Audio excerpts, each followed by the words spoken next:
Staying with football, Cornwall College secured their quarter-final round berth in the ISSA Burger King Under-14 competition following a 3-1 win over Recees High to top Group 1 with maximum 9 points. It was Recees who went in front through Melrick Harris in the 6th minute. But the lead lasted just 4 minutes before Cornwall hit back Jaden Smith with the equaliser.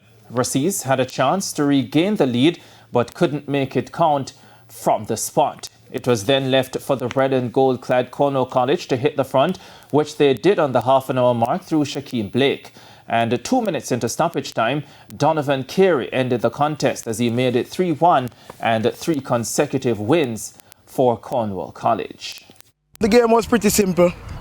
We go back to basic football, which is two-touch ball game, and then we dominate the middle of the park and then we execute as planned in training. I'm looking ahead to the next round. It's going to be a better football game, more passes, and we look to dominate the Under-14 this year.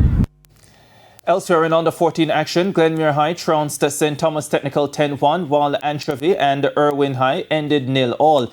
In Under-16 matches, Glenmuir beat Seaforth 7-0, Denbigh stopped Tacky 3-1, while William Nib ended 3-3 with Black River High.